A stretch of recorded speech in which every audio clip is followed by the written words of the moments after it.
Hello, everyone, and welcome to The Way is in Training. This is a podcast exploring how warriors should train and fight, as well as how they should live. We will talk about technique, but we'll also dive deep into fitness, mindset, and strategy. We will explore leadership and philosophy as well. So whether you are a young soldier, a veteran police officer, a responsible armed citizen, or simply someone looking for an authentic life, let's examine how the lessons of combat and preparation for it can help us fulfill our potential. Let's explore the way together and learn how the discipline of training can show us our true selves amidst the chaos of life.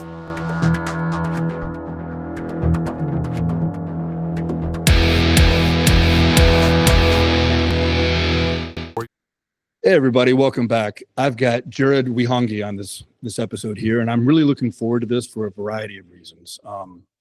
One is that I've heard a lot about him from my buddies in 19th Group. That's one side of it. Another side of it is the Filipino martial arts connection, his training through Pekiti, Tirsia, and all of that. And that's something that really fascinates me. But then on top of that, he's also a retired SWAT cop from a major department and does training for 19th Group, which I think I touched on a second ago. But anyway, so for all those reasons, and because I actually have been talking to him online and taking some of his training classes, I know there's going to be a great conversation, and I'm really looking forward to this one a lot. And so the correct title is Tuhon, right? Yes, correct. Yeah. All right. So why don't you let everybody know a little bit about your background? I mean, I kind of covered the broad strokes, but I'm sure you can explain it a lot better than I can. Yeah, and it's fairly complex, but kind of to sum it up. So a lot of people detect an accent. Where's that from? I grew up in my father's home country of New Zealand, and so I'm of Maori heritage on my father's side, which is where my last name comes from, which is also gives people trouble trying to pronounce. So I, age of 18, after graduating high school, we moved I moved to the States. My mother's from Texas, as I was commenting to you before the show. And so we moved with our connection with the US. And so we moved to the States, and I've been here the last, to give away my age, last 4 years. So most of my adult life I've been here in the US, and I've traveled, different places, picked up a couple languages along the way. Professionally, in the martial arts, I just grew up in New Zealand. We grew up playing rugby, and it's a very physical sport. When I came to the States, I realized, hey, there's not going to be a lot of rugby in my future. So I segued to my other passion, which was the martial arts. And so I kind of delved into it more as a hobby than anything else. I just loved the martial arts. After a few years of college, I got into law enforcement 25 years ago. And that kind of led me down a different path. So I started using, I got into the SWAT team after a few years, after my eligibility, 3 years in my department until I could test to get on the SWAT team. So I started getting into SWAT work. And then I got picked up by the training unit because they saw I had this martial arts background, and I started getting a reputation on the street as a patrol officer of, hey, this guy knows how to do a few things when people want to fight. So I got pulled into the training unit and started kind of organically getting into the training world. My original goal was to go into federal law enforcement. I finished my bachelor's degree at night school as a cop. Was planning to go the federal route, and then this training thing took hold. I had some gentlemen some operators from 19th Special Forces Group started attending the Kali classes. I started teaching on the side of my police job, and that led into a contract with the 19th Group back in 2005. And so that around the same time, I had been put in the training unit. So I was put in a position where I've got this vast martial arts background, but I'm trying to teach cops and then soldiers how to use, physical skills in different capacities. That kind of, I went through this evolution of how do I do that? I've got, decades of training, and I'm trying to teach people in the matter of days or weeks or whatever my time is with them, how to use functional skills. And so that's kind of where I started getting to this this world of training, started developing the TRICOM system, which is what I call it now. And that evolved over the last 20 years to where I train people of many different backgrounds, whether it's in a professional capacity, self-defense, and then continued with I studied many martial arts, but my forte was really the Filipino martial arts, and that kind of happened organically too. When I was a young man, I was called to serve a 2-year mission for my church, and was called to go to the Philippines. And so I lived there for 2 years, picked up the language, lived in the very remote provincial areas, was exposed to the Filipino martial arts. Didn't get a lot of time to train during them, but I was enough of a spark that when I was finished my 2-year commitment, I started chasing the Filipino martial arts. And to this day, it's become a big part of my professional persona also. As you mentioned, I have the rank of Tuhon, and I teach seminars in Pekiti, Tirsia, all around the world. So yeah. And ETK, and I hope I pronounce it right, especially since I'm one of your online students. So yes. I hope I don't mess this up in front of you. But Pekiti, Tirsia is like the military style of FMA in the Philippines. Like, it's actually what the military studies, correct? It's correct. And, people today, because of, martial politics, some people will dispute that, but it's really true. It started, but I say that because there are people that came through those early progressions, a few decades ago, that have kind of created their own offshoots and are now doing work with the military in the Philippines. But back in the 90s, early 2000s, and I was there, helping my instructor teach some of these cadres. It was, the Philippine Marine Force Reconnaissance Battalion first picked it up, and it spread more into the Marine Corps, and then it spread from there into Scout Rangers, SAF Command, Special Action Force Commandos, and just a gamut. And a lot of them, Grand Tuhon would basically assign different of his senior instructors to run these contracts. And then they kind of made their own, a lot of them kind of just took their own path and continued with their own contracts. And again, some people, because of the martial politics, kind of broke away and created their own systems. But it really goes back to Pekiti, Tirsia as what the root of a lot of that was. So, and for those of the listeners and viewers out there who are ignorant, because sometimes I forget to do this. Sometimes I forget not everybody is a martial arts nerd. You know what I mean? Yes. And then not everybody understands all the differences and distinctions. But let's give a quick rundown, if you don't mind, on about the kind of the doctrine and focus of FMA, of Filipino martial arts, because it is different than a lot of the other stuff out there. Definitely. In a couple of fundamental ways. Exactly. The primary difference, that one that stands out the most, is the fact that from day one, you begin learning weapon skills, weapon tactics. And it begins with weapons and evolves to the empty hand. And I'm talking in particular about what we could call the Kali, Arnis, Eskrima family of arts, because there are some other arts from the Philippines. But in that family of arts, the methodology is, I call it a more ancient methodology, because I think if you went back far enough, every martial art was a weapon-based system, because that's the way of the warrior, right, is the utilization of weaponry. Warriors had to learn to use weapons to go to war. They didn't, hey, I'm gonna go fight my enemies with my hands. No, it's like, what can we create to kill other people, and how do we train to use that? And that became the art. And so Filipino martial arts have maintained a lot of that methodology.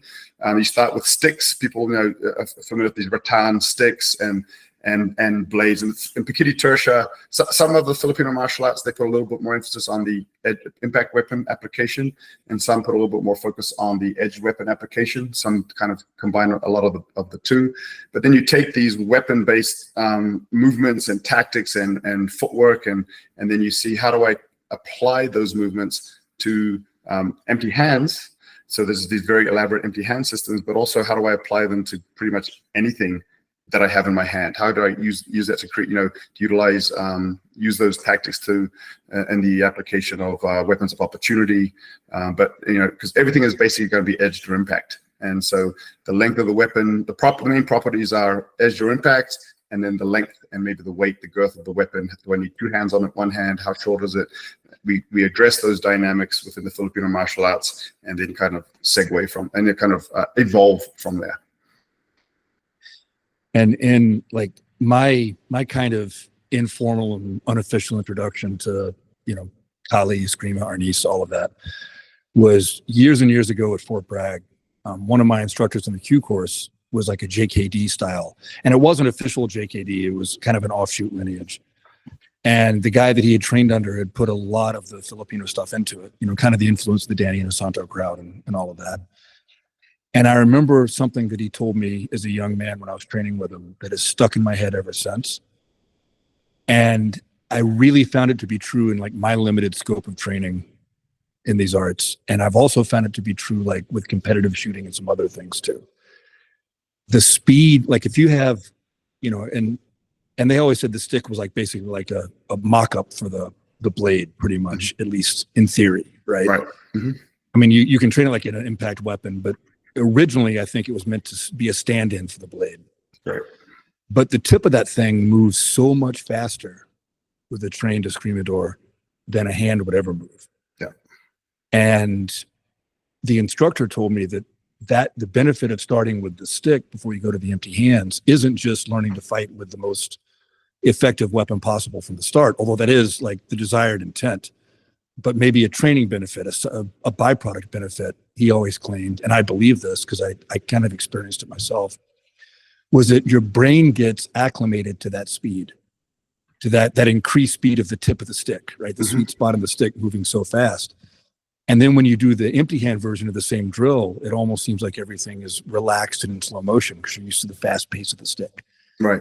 Yeah. And that's always been one of the analogies that I use when I teach shooting to people, because like, you know, shooting like a stage in an action shooting sports match, the pace is not the same pace as CQB or even a one-on-one gunfight, except maybe for certain outliers where you're kind of up against the wall and you got to go fast. Up against the wall metaphorically, not literally, right? But most of the times you're actually applying your shooting, the pace is much more deliberate than it would be in, like, say, a USPSA match. But then you shoot those USPSA stages over and over again, then when you turn the volume back down to 8 instead of 10, everything feels like it's in slow motion. Yeah.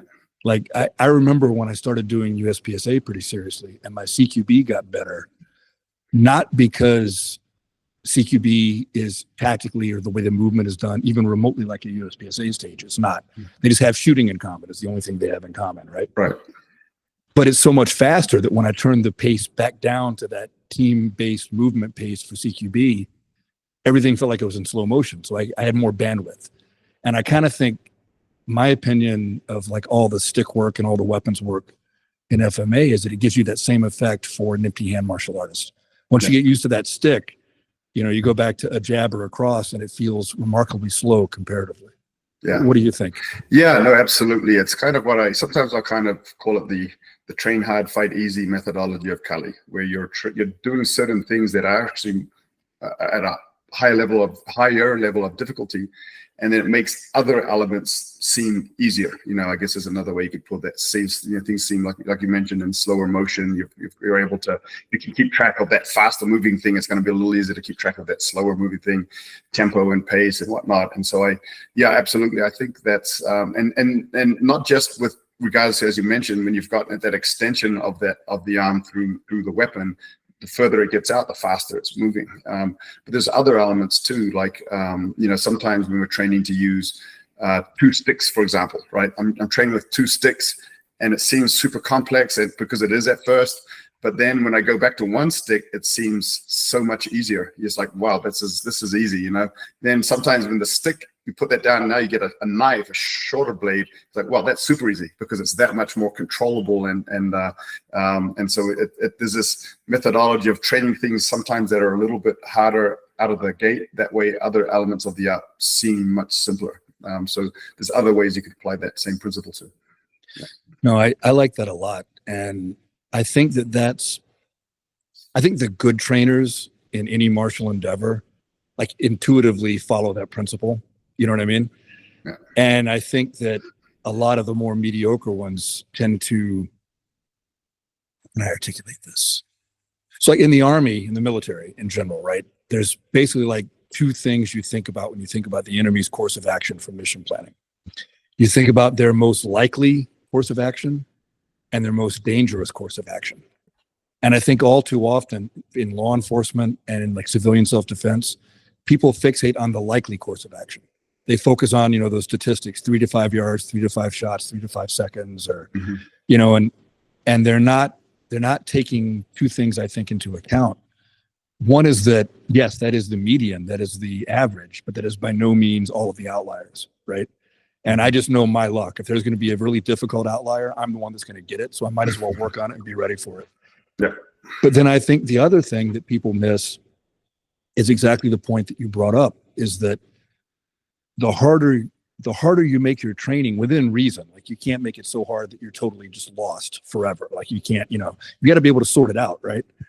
But if I can do something in practice that's so much harder than what I would most likely need to do, I've already built in that buffer for degradation under stress, for, all the other complex variables I have to assess and be aware of and have the mental bandwidth for, that you don't have in practice. And by having that buffer built in, it makes it easier to perform in the real event, I think.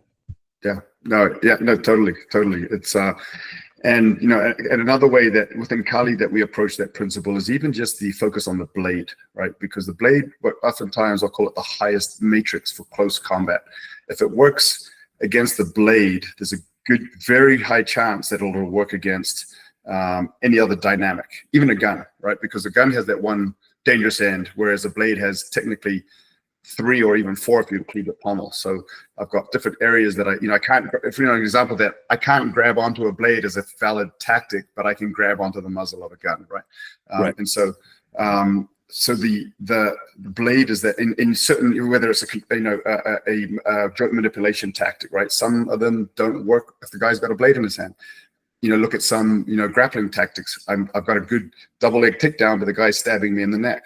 So if we kind of, within Kali, the Filipino martial arts, we look at that matrix. What if there's a blade involved? If it'll work against that, then it will work against probably most other dynamics, but it doesn't go the other direction. So we're actually starting off training that higher threat, matrix, and then and again. The flip side to that is maybe you're missing the training of other tactics that can still work in the absence of the blade. Yes, which is why it's good to have a well-rounded approach to your training. But the highest threat matrix is, for us, the way our methodology in Kali is: does it work against a guy with a blade in his hand? If so, then it should work against most other dynamics. Well, and I think a lot of, in my opinion, I've seen that a lot of people that aren't familiar with violence, they've never really seen real violence, significantly underestimate how dangerous a knife is. Like, they're used to the Hollywood version of a knife fight. They don't realize just how, getting in a fight with a skilled person with a knife is the last thing I'd ever want to do at close range. Like, it's somebody, you're getting cut no matter what happens. It's so dangerous and deadly. It takes so little force to lay your body open with that edge, and you can make such small, fast movements. And if somebody's used to that and they live there, that's a pretty formidable foe. Like that really is. Yeah, definitely. And I've, being in my career as a police officer, being at, edge weapon based homicides with other officers at the scene or something like that. And the thought process is typically the same for every officer at the scene. It's like, I'd rather get shot than have that happen to me any day, because of how violent the wounds are with an edge weapon in the hands of someone that's determined to do some damage. I had a guy that worked for me on Chicago PD, Aaron Cunningham, really, really good guy, but very good, very good Kali stylist, not PTK, different style, but really, really good, and a really good cop, like just a very intelligent guy, very, very solid. And he had some videos that his teacher shared with him, like security camera videos from back in the Philippines of knife fights with trained knife fighters. It's a scary thing to watch. It's not what people think. It is, yeah. It definitely is. And so, and you get people. I've seen people in comment sections of videos saying, "Hey, why are you training? That's useless. You just run and all that stuff." And it's like, without getting into all the plethora of hypotheticals where just running or just shooting or whatever is not going to be viable, it's one of those things where, it's going to be difficult, but the mindset is the problem, where people are like, what else? Maybe my survivability was without training was 20%. Well, with training, maybe that's now 40%. I'll take that.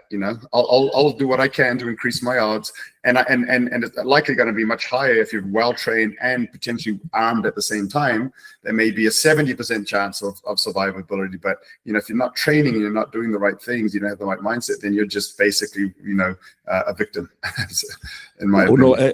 Yeah, no, absolutely. And I hope I didn't come across the wrong way with that. I wasn't saying the training isn't, I mean, No, training is not absolutely at essential, all. Not at all. It just kind of made me think about people out there, comments I've fairly recently seen on on social media posts that just don't get it. Yeah, no, that's YouTube comments are interesting things. I don't even pay too much attention to them, to be honest with you. Some now and then one will just grab my attention. I'm like, oh man, you just sucked me in. I got to reply to that. But I try not to even pay too much attention to them. So there's a really good firearms trainer in the law enforcement circles, right? Who was in Ranger Regiment and was in JSOC, did some SMU stuff. Really good guy. And he gave me a piece of advice one time that said and it's profane, so I won't use the one word, but it said, hey, Matt, it's not our job to un-F the internet, right? Yeah. Of course, he doesn't follow his own advice half the time. He gets wound up and gets in the comment section. But that really stuck with me, and I really try to live that way because, I mean, yes, an intelligent discourse is absolutely valuable, but that's not what you're getting a lot of the time. No. And it goes back to kind of like what we were saying a second ago about understanding the realities of it, right? Like if someone doesn't have an educated eye and a knowledgeable enough experiential background to understand why their argument is flawed, then it's going to be a hard time. It's going to be hard to have an even conversation with them about it. Yeah, absolutely.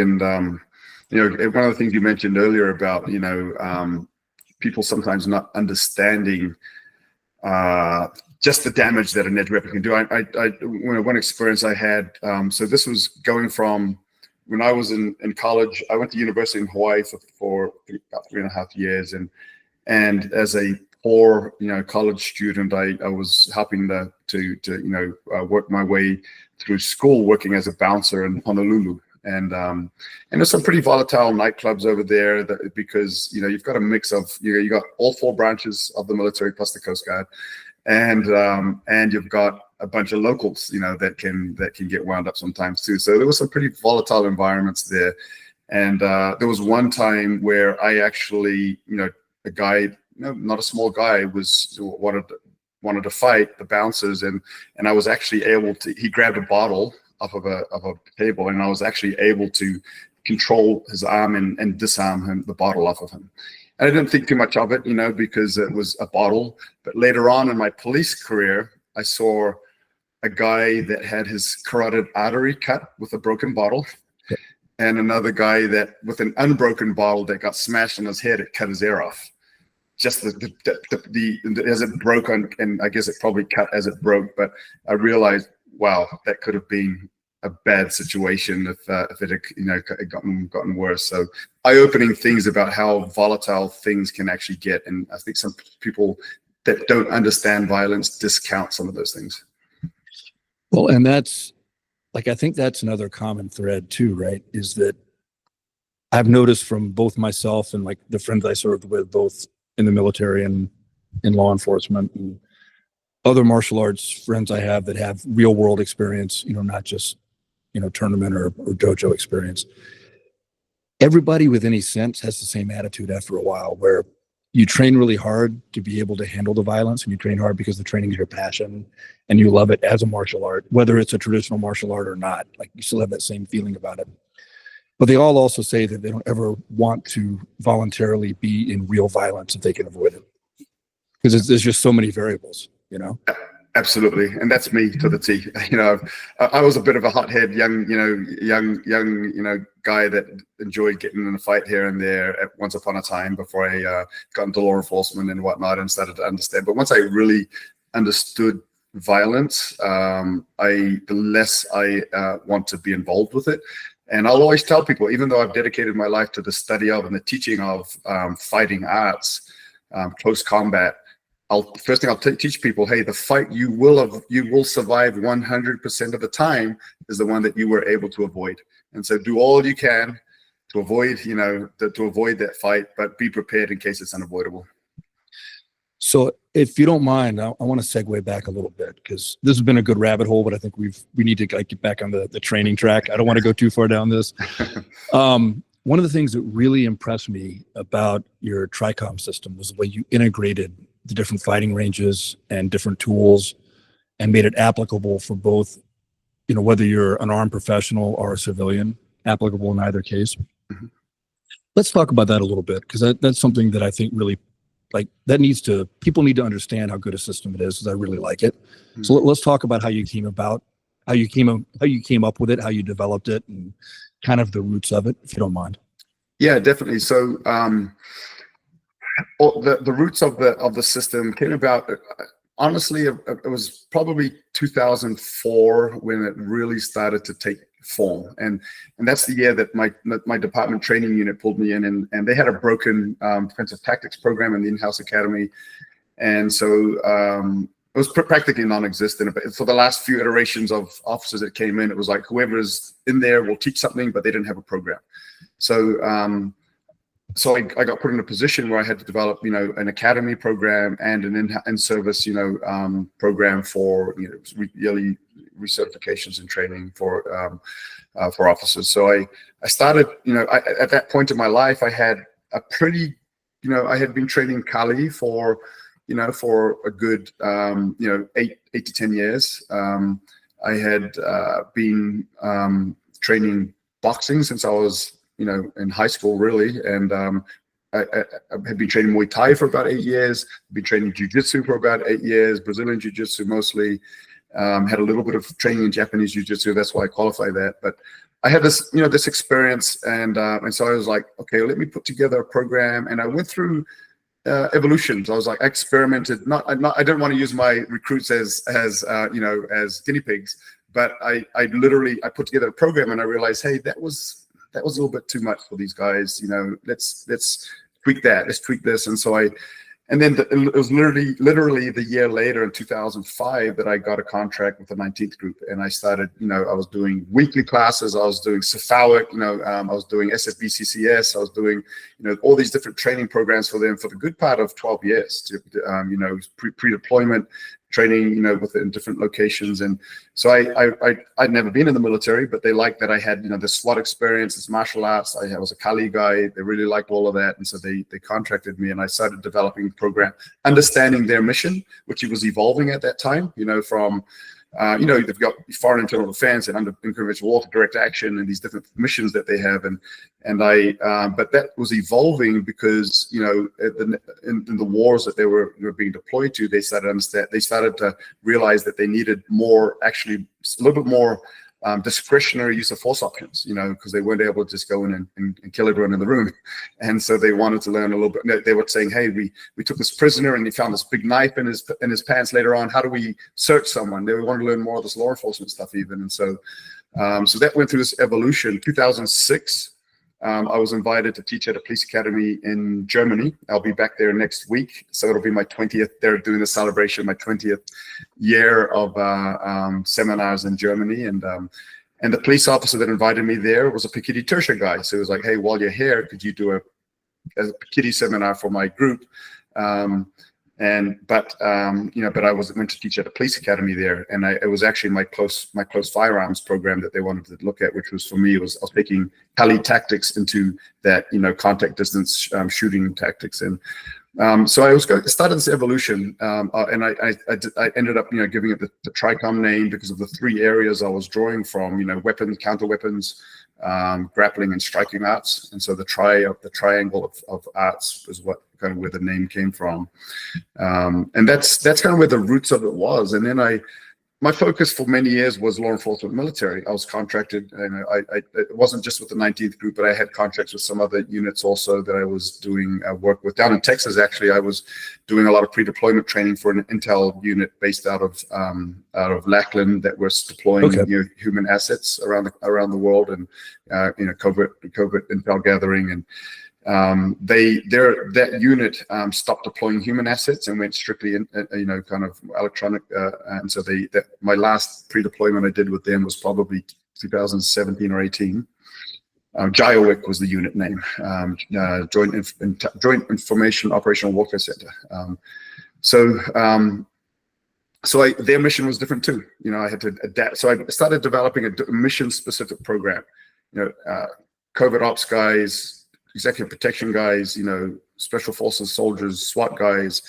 Then I realized hey, in all these circles I'm training, there's a lot of these guys are martial arts instructors. They've got students that want to learn some of this stuff. So I realized there was a big demand for it in the civilian world. And so I started making, little adjustments here and there because, and really it's just, I call it mission specific, tactics. It's understanding what is the mission and what are the rules of engagement, and then molding the program around that. And for a civilian, you have a mission. Maybe it's just survival. Maybe it's to protect your family, and you have certain tools, maybe or maybe not, depending on where you live in the world. And how do I, train for that? So that's kind of the, the evolution, and it's continued to evolve over the years, and still does to this day. Yeah.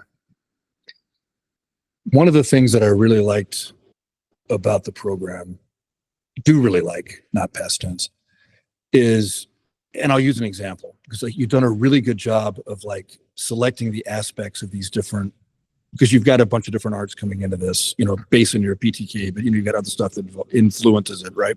Mm-hmm. But a good example is your tactical clinch, because you're taking the clinch concept, but you're applying it to where it will work for an armed environment. It will work for somebody that may have a knife or a gun in their hand, or you have a gun on your hip. And that's something that a lot of things, and I love combat sports, and I think there's a lot of value in training, especially because you have that pressure testing, right? You've got that, you've got an opponent who isn't cooperative. You can see what works, what doesn't work.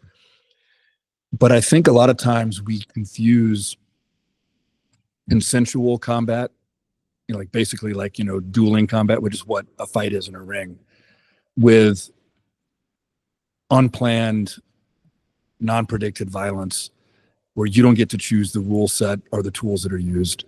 And it does make a difference. Just like going back to the shooting thing, right? So the act of pulling the trigger and transitioning from target to target and moving into position and out of position, those physical skills don't change between an IDPA stage or a USPS stage or a gunfight, right?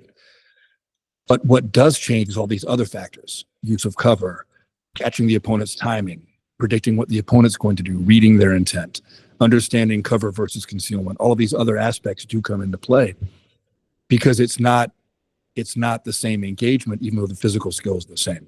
Mm-hmm. So I love the fighting sports because you can work on your throws or your takedowns or your pins or your submissions, your strikes, your punches, your kicks against an opponent who's trying to prevent you from making them work. But I think people lose sight of the fact that there's still a different aspect to that in the real world. Am I making sense? Absolutely. Yeah, I'm with you 100%. Yeah. And that's a good way to put it. I'll often use the same kind of comparison of like you mentioned, the shooting world, where you've got, sport shooting, you've got, and even if you went into more of a type of shooting, engagement where it is, you do have some force on force, it's still, like paintball, for example, or airsoft. It still doesn't, you do things, you take risks, you do things that you wouldn't do if someone was actually shooting real rounds your direction.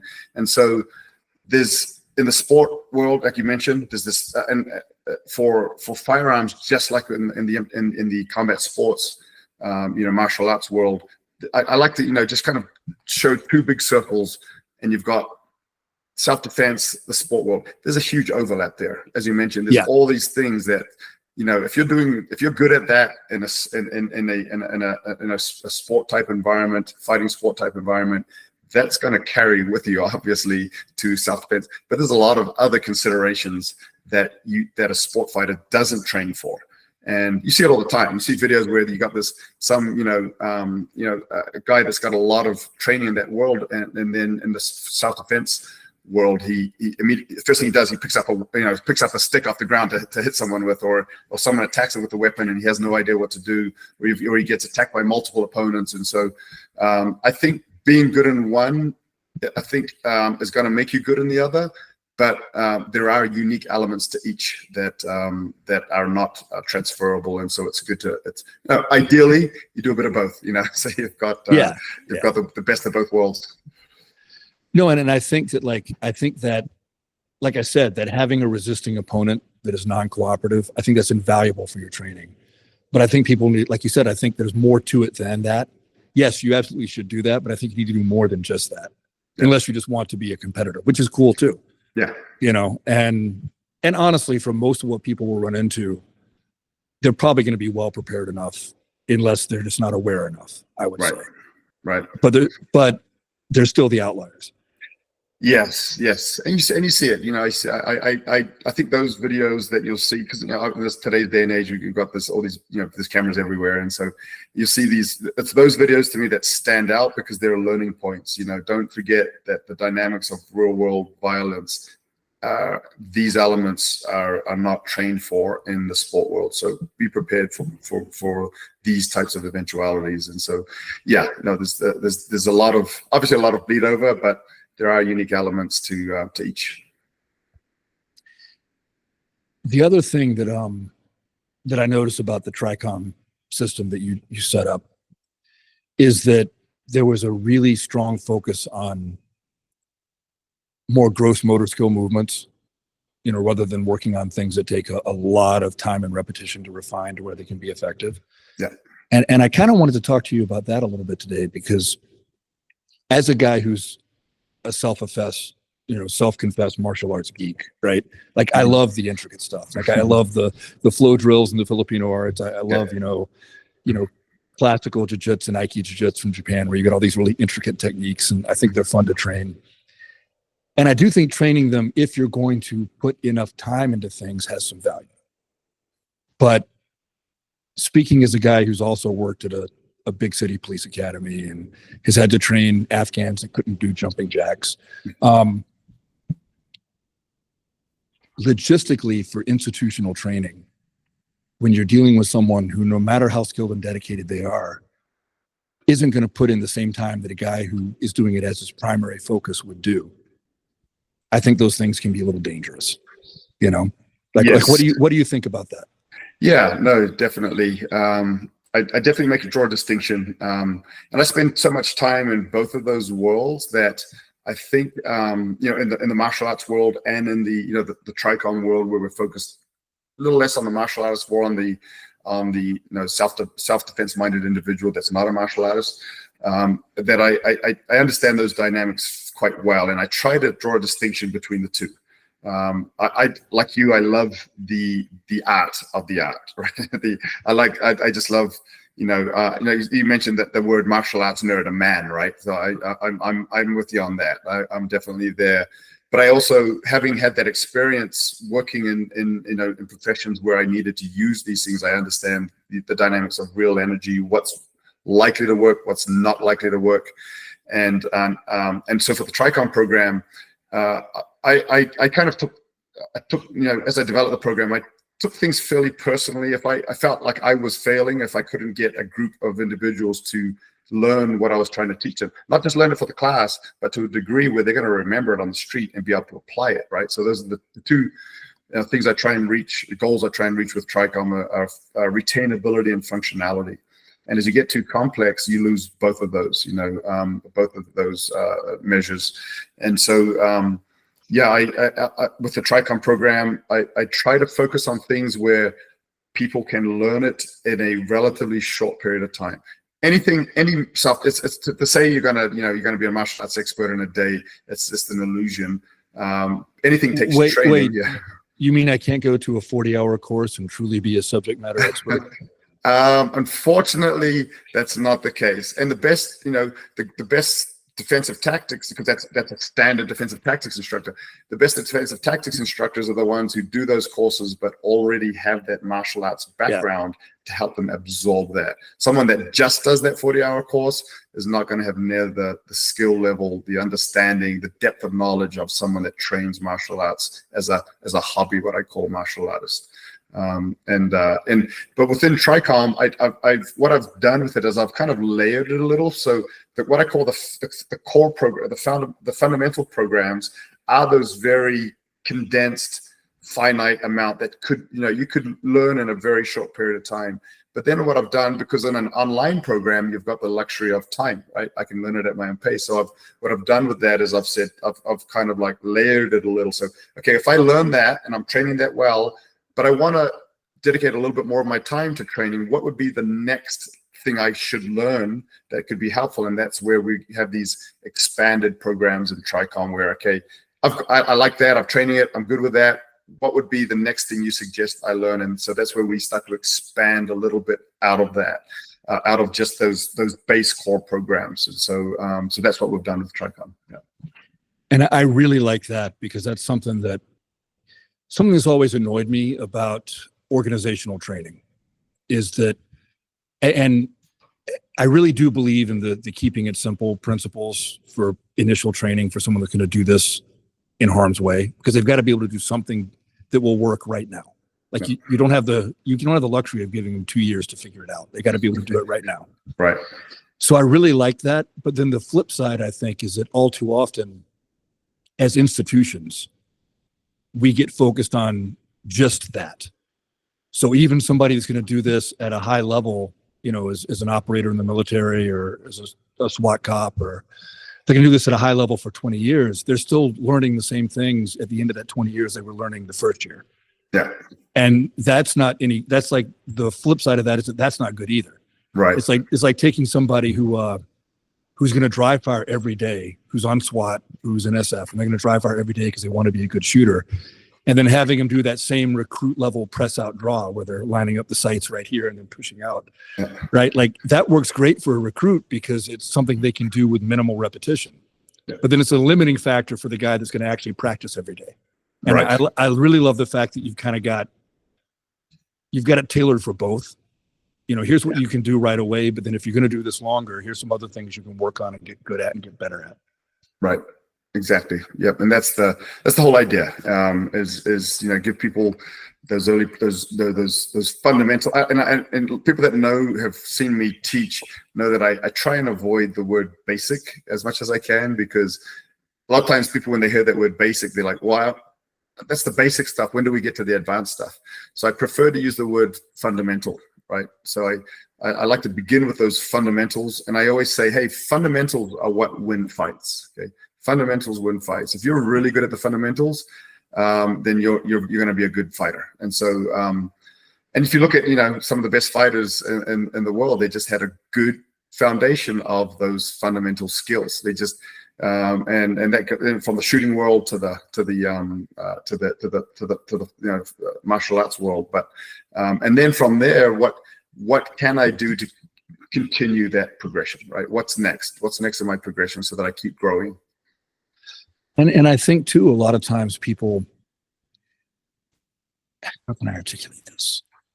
When people think of advanced, they think of increasing complexity, building on the outside.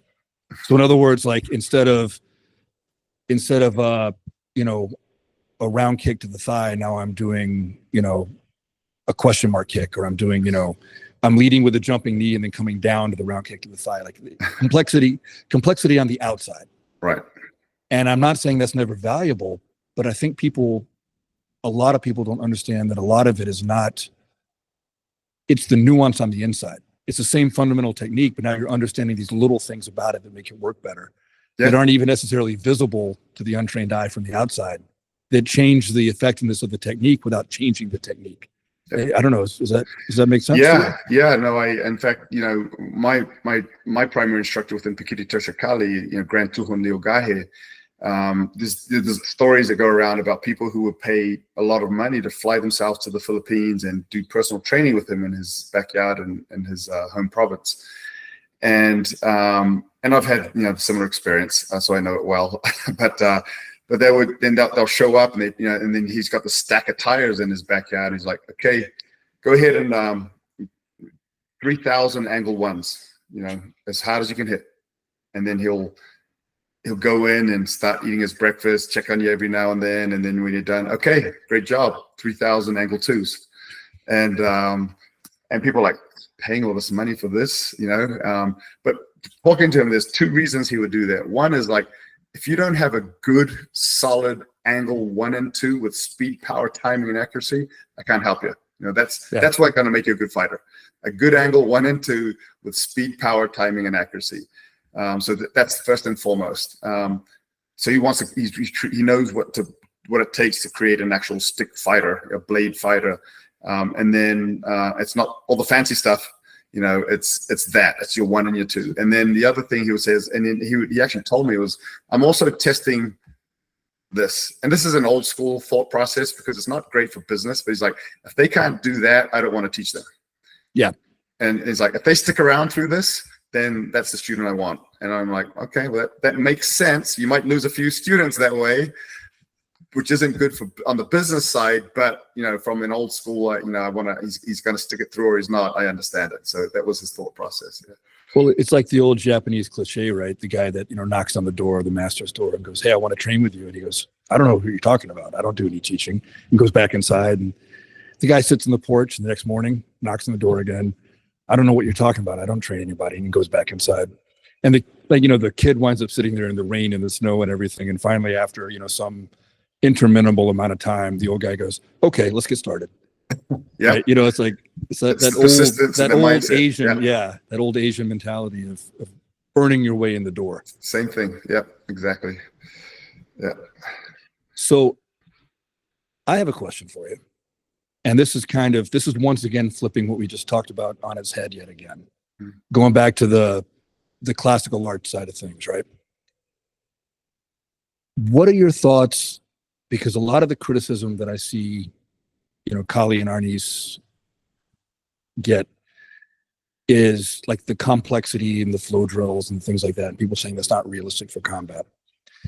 And my argument whenever there's a drill that has value that is not, because one of the things I think that gets thrown around way too often is the whole train like you fight thing. Because if you think about it, like you were on SWAT, if you put on all your kit every day for every bit of training you do and do nothing but full-blown mission scenarios with all the bosses involved and all the vehicles involved at an external venue, if that's all you do, you're not working on the fundamentals of your art, right? And you're probably going to do it once a year. Yeah. And it's also like MMA fighters, right? They don't get in the octagon and spar full contact every time they train. Football players, and I'm sure rugby players too, don't just scrimmage every practice session, right? Because you're training for the fight, not like you fight. So my thought on things like that, because I love the flow drills. They're great exercises, right? Just like I love a lot of the classical kata I learned in some of the Japanese arts. I think that people confuse the medium for the message and they misunderstand the point of the exercise. Yeah. Right. No, without a doubt. It's, the flow drills, obviously there's different drills I think that are important to include flow drills because, like I said, hitting a tire 1,000 times, right? There's things like that it's like, that's just, you're building your strength, you're building your speed, you're building your power. But the flow drills teach things that's not going to teach, and the way I like to articulate it is like, if you watch, if you're learning, not in addition to all the physical attributes you're building with flow drills, just the footwork and the timing and the hand manipulation, coordination, and all these things. You're also, if you look at a boxer training, right, getting ready to fight, and he's hitting a speedball, boom, boom, boom, boom, boom, boom, boom. He's learning. There's a reason for that. Okay, if he goes into the ring, you're not going to see him start punching people like that, right? You see boxers jump rope a lot.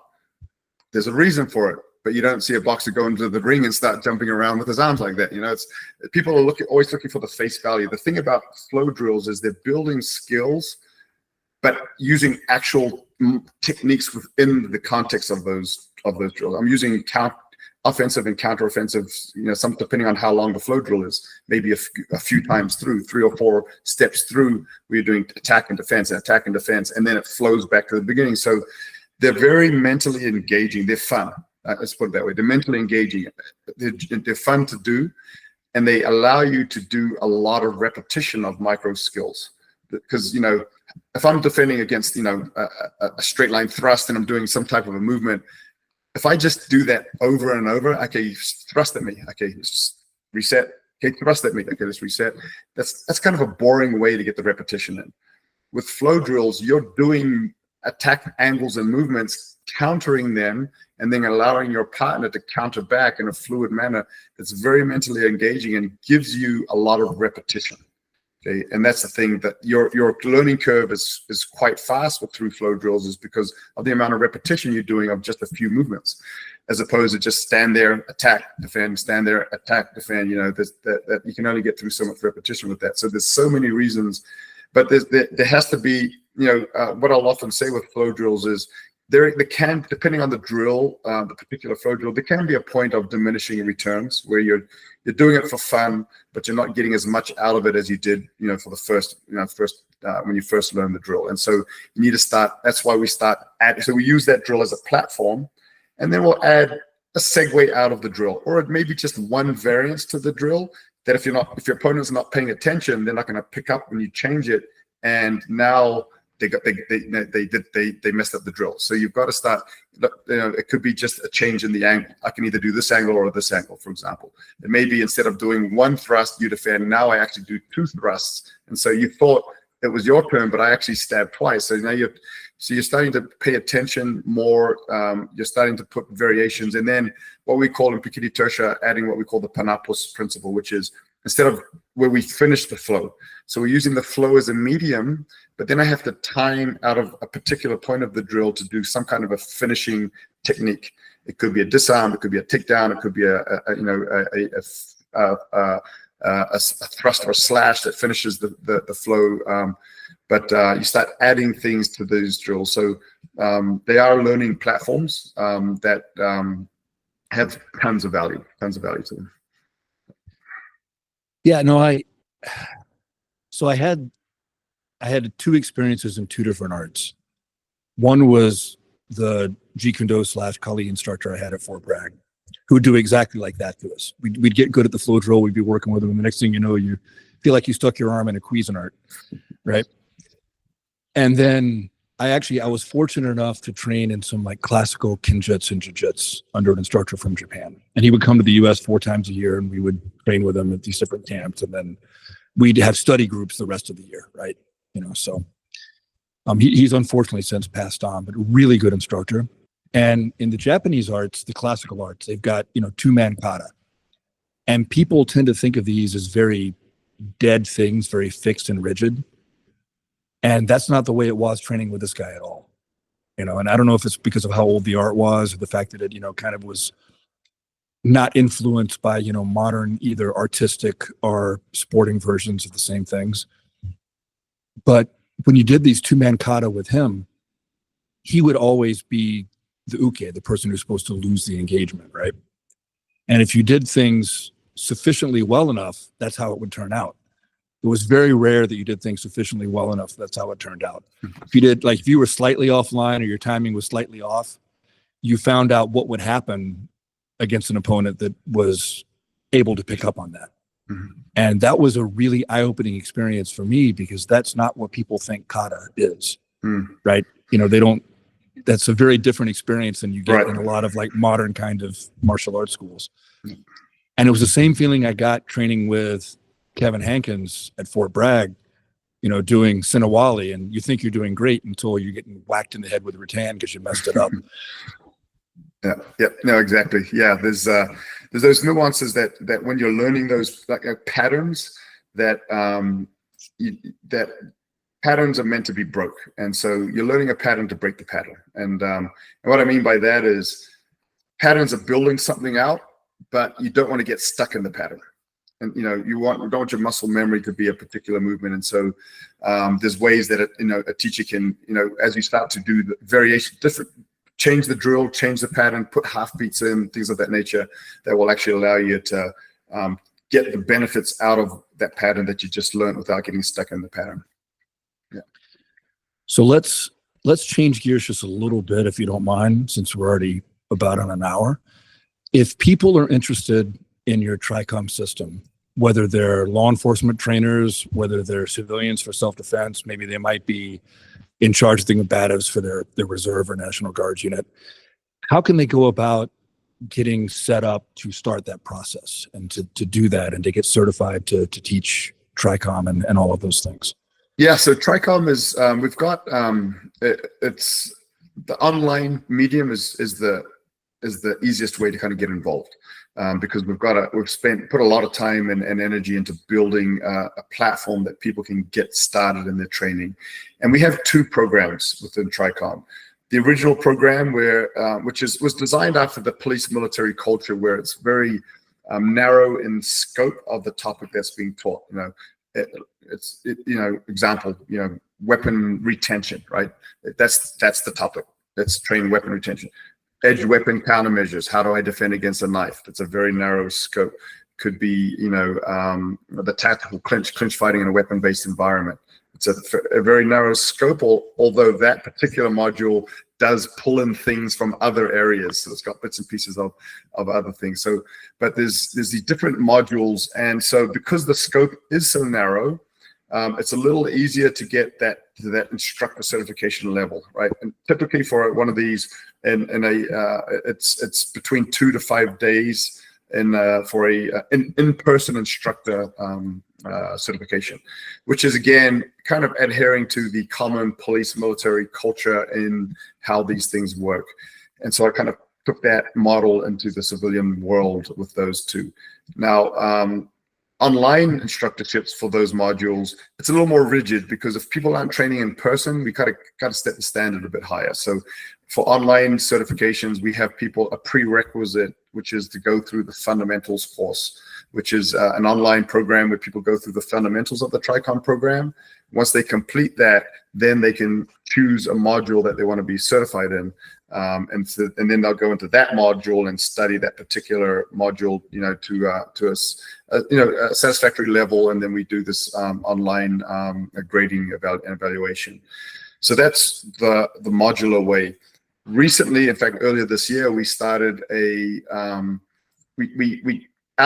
this was something that we got requests for a long time. We took all of the modules that we've got on video to this point, and we basically created one large program for the entire TRICOM core system. I call it the core system because there are some peripheral, what we call specialist tracks that are not included there. But the whole core program, we kind of took each module and divided it out into almost like a white to black type belt system, just so people can understand. It's a progression through the system where they can actually test and evaluate their levels. It's actually 16 levels, 16 steps. So 4 levels, each level, you could compare those to belts, and each level divided into 4 pairs. You could compare them to like a stripe on a belt, right, before you test to the next level. And so people can test their way through and learn the entire TRICOM program, core program. When I talk about these specialist tracks, there are areas of study that your average civilian may not have a need for. And so rather than lumping them in there and make it even a bigger program, things like, weapon retention. If I never carry a gun, why am I going to learn weapon retention? Close quarter firearms integration tactics, CQ fit, duty knife as a backup weapon, backup to a firearm. So some cuffing, compliant subject cuffing and searching. So there's there's the law enforcement track, military track, the grapplers track, we call it, women's self-defense. So little specialist areas where people can, if they have an interest in those areas, they can actually add that to the curriculum also. And so, that's upon completion, that would be like an instructor certification in the full TRICOM system, which would take some time because it's, with every module, it's a big system, but those are the 2 ways: the modular track where people can get certified in a particular topic, or the full system, which is the entire TRICOM system. And so full disclosure, everybody out there, I'm doing this right now and I'm really enjoying it. So just so everybody knows, it's got my endorsement 100%. It's something I really like about it that I wanted to comment on here, because I spent a lot of my life kind of trying to find or piece together for myself, like what a Japanese martial artist would call a sogo budo, like a comprehensive martial art, where it's not just ground grappling. It's not just standing grappling. It's not just punching and kicking. It's not just knife or stick work, right? And especially with the jobs I retired from, the things that I've been doing in this program, it all makes sense in that context.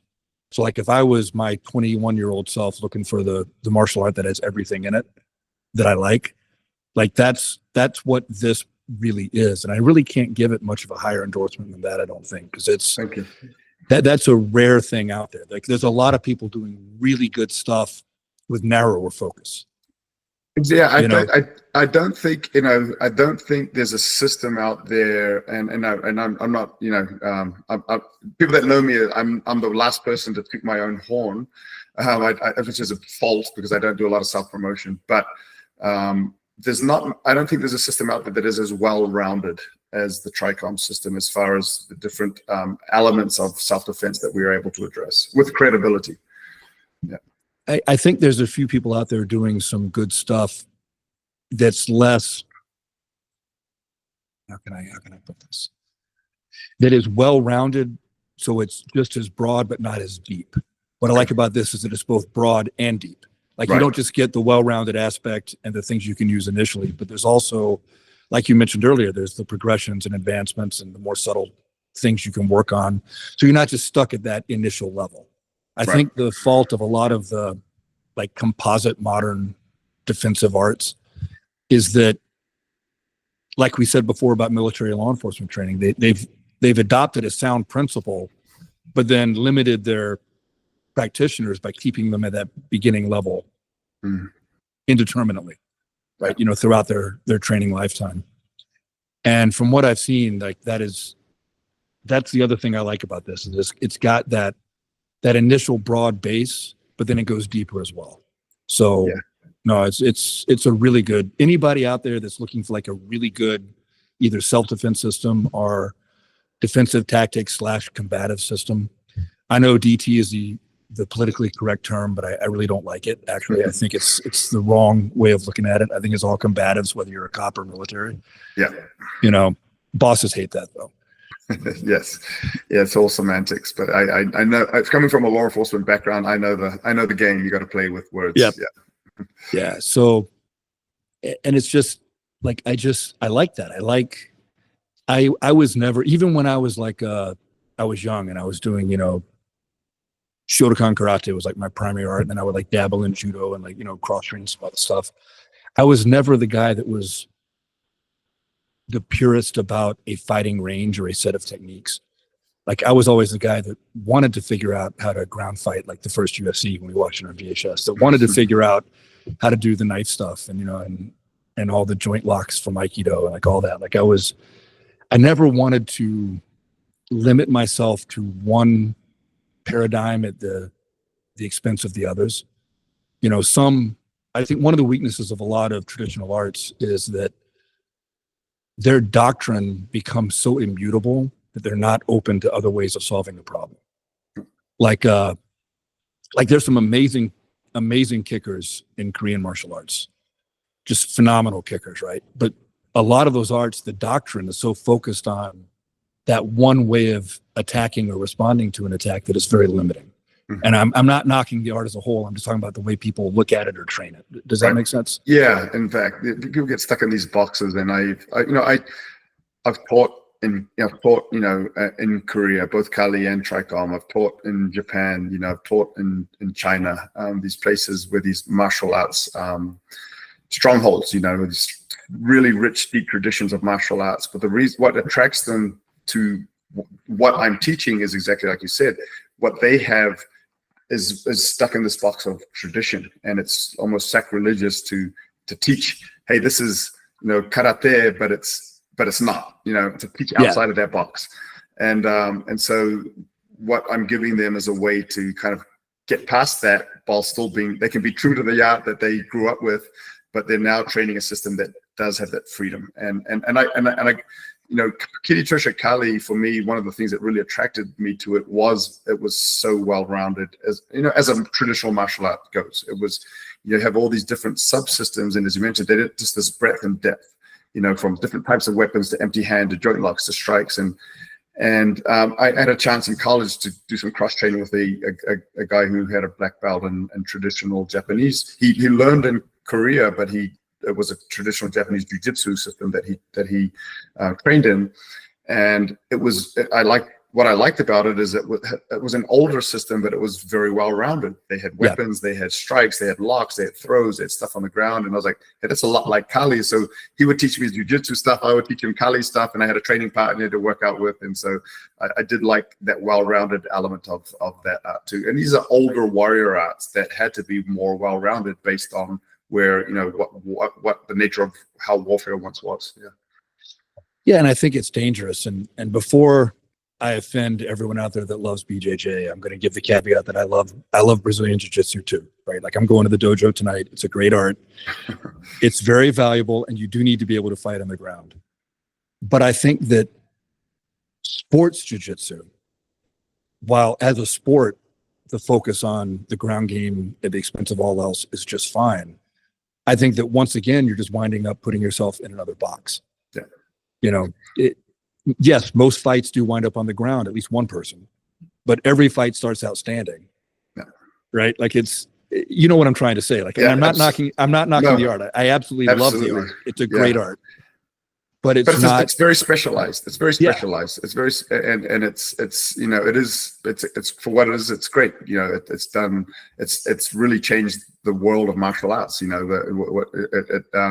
but it is in a box. You know, and then those you see some.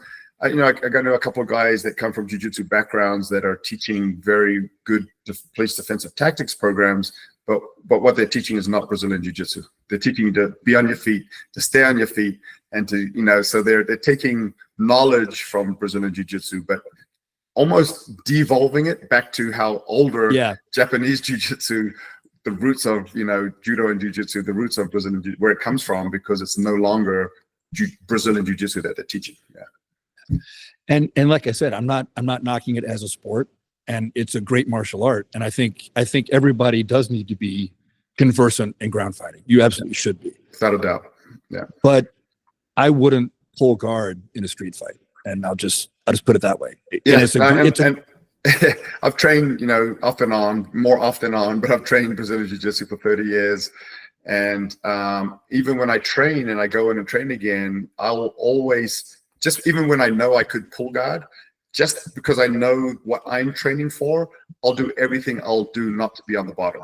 I'm scrambling to somehow be in a top position because I want to have that street application of how great that art is, rather than getting comfortable in very vulnerable positions. Yeah. Yeah. And like I said, I want to be clear. I'm not being critical of the art. I'm just being honest about its current competitive focus.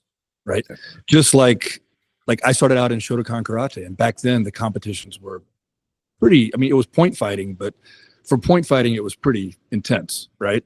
Yeah. And throws were allowed, takedowns. You couldn't do any newaza, but you could pin them or punch them on the ground and get a point for it, you know, if you dumped them. And I look at Shotokan tournaments today, and I hate to sound like the old guy yelling at clouds, but athletically, they're probably far superior athletes to what we were back then, because there's a bigger pool to draw from, and athletic training's progressed and all of that. But the fighting has become much more specialized to that particular style of combat sport. Yeah. If that makes sense. I really like, I'm friends with the Machida brothers, and I really like what they've done with that art, and she's shown, hey, and just talking to Lyoto about how he's taken the elements of the art on timing. And if you watch his fights, his timing is just phenomenal, and it's not by chance. He knows what he's looking at. He's timing them. He's watching their feet, their movement, and he's striking right when he's supposed to strike. And he gets all that from his, you know, and he's using traditional Shotokan strikes also, you know. So they're the great evidence of what that sport or that art can do. Yeah. No, I'm a big fan of them and their philosophy on MMA. I like how he brought the traditional respect and humility into the octagon. Right. You know, always concerned about his opponent's safety, always giving them respect after the fight was over. Like that was nice to see as well. You know, bringing that. Those guys were raised right. You know, they're good people, and they have that respect element of the traditional art that they've trained to. Yeah. Yeah. And amazing athletes too, of course. Yeah. Absolutely. That helps too. That helps on top of all that skill. Yeah, definitely. All right. So since we're on the topic, one last thing I want to ask you about, and then I'll let you go. So since we're on the topic of classical arts as opposed to the modern eclectic art, right? So if somebody starts the TRICOM stuff and gets bitten by the FMA bug, or they're just interested in that to begin with, talk about PTK University. Tell everybody about that a little bit. Yeah, so it's a concept that I spent a lot of time in the Philippines. This past 32 years.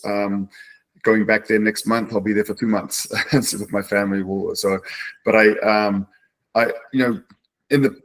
I'd go back in the early 2000s to train with my instructor. I'd help him train police and military units he was working with, and I just had this idea: how can we reach more? This is a great art. There's a lot of people that want to learn it around the world. How can we reach more people? So it was about probably at least 5 years from concept to launch. But in 2000, I want to say 18. We launched Pekiti University, an online platform where people can go and learn Pekiti Tirsia Kali. And it went really well. It was a blessing because 2 years later, the pandemic hit and I had to cancel all my seminars around the world, but I had started an online platform 2 years before it became the thing to do during the pandemic. I think we've done a great job with it. Grant Tuhon didn't create a curriculum with the art. He's old school. Most old school Filipino martial artists don't have that mindset of curriculum, right? Based on my experience with him, how I learned the art, that's the only reference point I have. How did he teach me? I put down this curriculum of the art, and it's really through the silver, gold, platinum memberships. It's really, well, silver, gold to begin with. It's what we call the 6 student levels. So you can grade through 1, 2, 3, 4, 5, 6, and learn that curriculum. And it's a finite program. Pekiti Tirsia Kali is a huge art. So what we put into that base curriculum, which people will get pretty quick on their accounts, is what I call the foundation and the frame of Pekiti Tirsia Kali. Anyone that, no matter which school of Pekiti Tirsia Kali you come from or organization, this is the stuff that you should know. These are the hallmarks of Pekiti Tirsia skill. So the foundation and the framework. And then what we continue to do almost perpetually is every week we throw new videos into people's accounts through this drip schedule of, okay, here's a drill or a technique or something that's not in the base curriculum, but it's just one more drill that is part of Pekiti Tirsia Kali. And so we'll start adding these different techniques and drills to keep people moving and learning and progressing.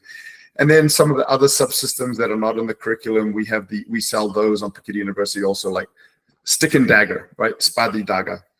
We have a whole, I'm interested in that. Well, here's you can do a deep dive into that, Pekiti boxing, pangamot, the empty hand manipulations and controls.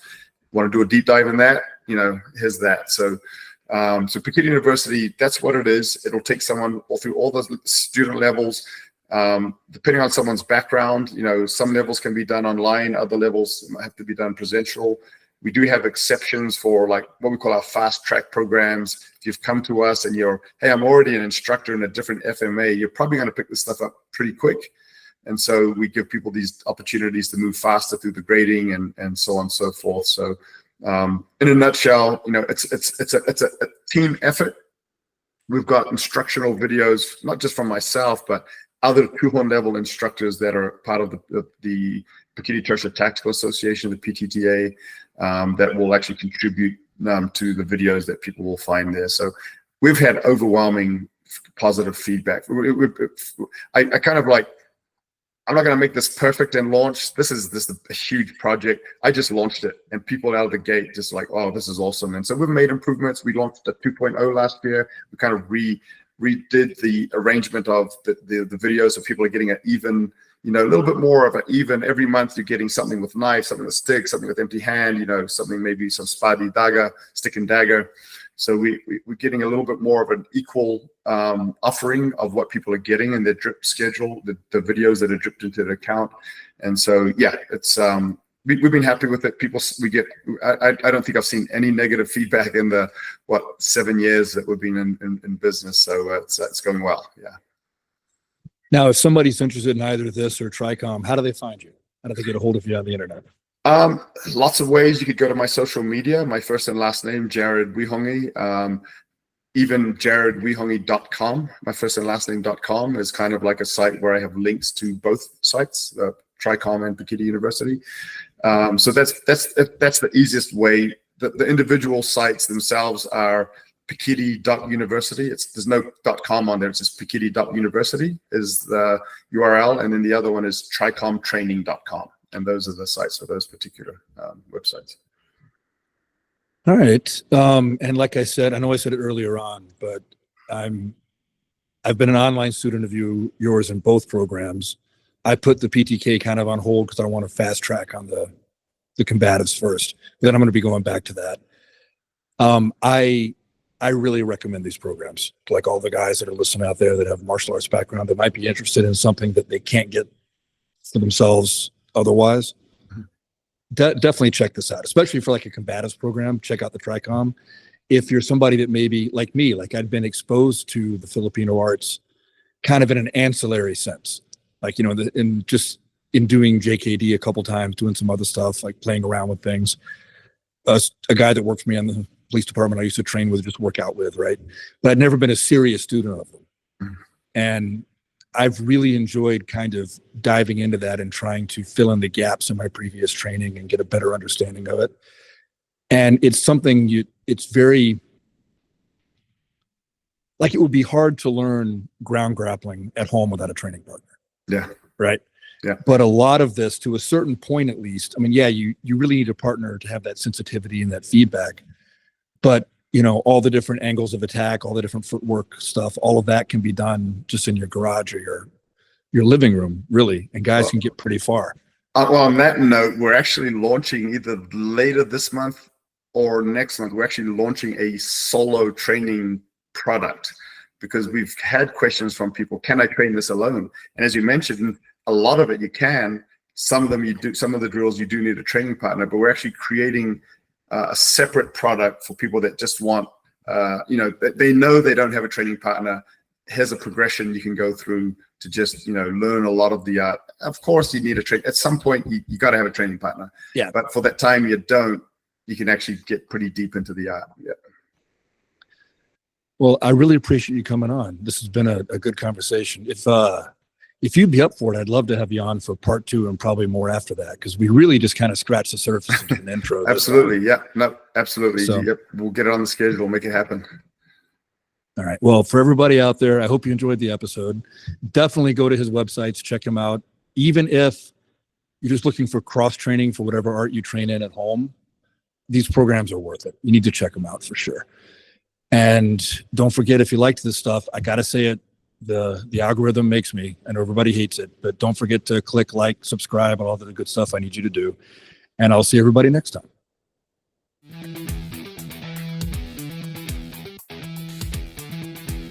Thanks for tuning in, everyone. I hope you enjoyed this episode of The Way is in Training.